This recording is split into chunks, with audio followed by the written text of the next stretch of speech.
Assalamualaikum warahmatullahi wabarakatuh. Alhamdulillah, puji syukur kepada Allah Subhanahu wa Ta'ala, kita semua masih diberi kesehatan pada kesempatan kali ini. Saya Nanda Rodatul Jannah dengan NIM 180703101. Nah, baiklah, video ini dibuat untuk memenuhi tugas mata kuliah Ekologi Perairan dengan dosen pembimbing Pak Ilham Zulfahmi.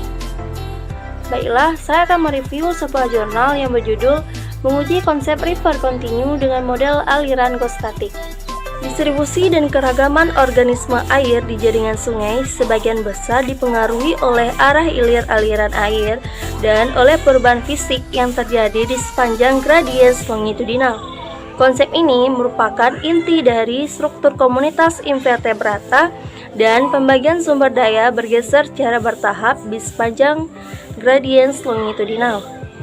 Meskipun RCC adalah penyederhanaan yang mengabaikan sifat tumbal sulam dari sistem sungai terkait dengan geologi lokal, efek anak sungai dan masukan lateral daratan banjir ini tetap menjadi salah satu konsep yang paling berpengaruh dalam ilmu sungai.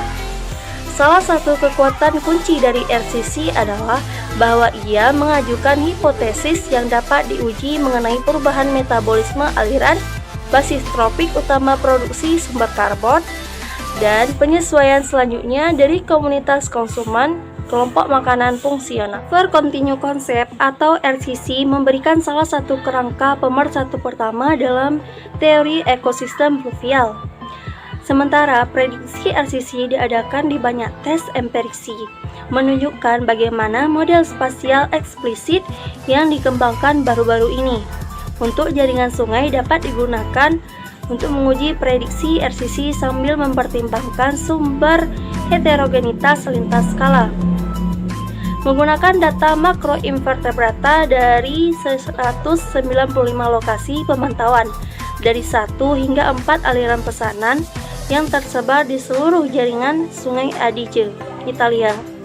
Membandingkan ekspektasi teoritis dengan semi-variogram empiris yang menggabungkan topologi jaringan untuk menilai kontinuitas dan tambalan dalam proporsi kelompok makan fungsional atau FFG, invertebrata di atas Euclidean dan dalam jarak aliran. Model jaringan aliran geostatik kemudian digunakan untuk mengukur pengaruh gradien longitudinal relatif terhadap kualitas air, skala lokal, dan pendorong pengguna lahan, sementara memperhitungkan autokorelasi spasial jaringan. Pola-pola dalam semi-variogram yang didasarkan pada hubungan-hubungan yang terhubung aliran dicirikan oleh aliran-aliran bersarang yang berhubungan dengan heterogenitas pada berbagai skala. Model jaringan aliran selanjutnya menunjukkan bahwa hingga 90% dari variasi sisa rata-rata 50% diperhitungkan oleh autokorelasi spasial, terutama di antara komunitas yang terhubung dengan aliran.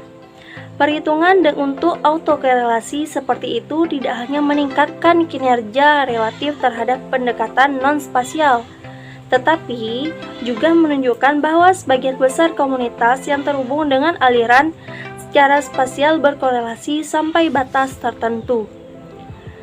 Ini adalah pengujian pertama model sungai kontinu yang secara eksplisit memperhitungkan topologi jaringan sungai atau autokorelasi. Hasil dari penelitian ini menunjukkan bahwa Sungai Adige, kelompok pemakan invertebrata makro, menunjukkan heterogenitas sepanjang gradiens longitudinal yang muncul diselingi oleh transisi habitat lokal. Transisi semacam itu dapat dikaitkan dengan bendungan buatan yang mengubah kontinuitas alami proses sungai dan mengajukan penggunaan model jaringan eksplisit spasial untuk menguji RCC dalam konteks yang lebih alami. Baiklah, sekian video dari saya. Lebih dan kurang saya mohon maaf. Wabillahi taufik wa hidayah. Assalamualaikum warahmatullahi wabarakatuh.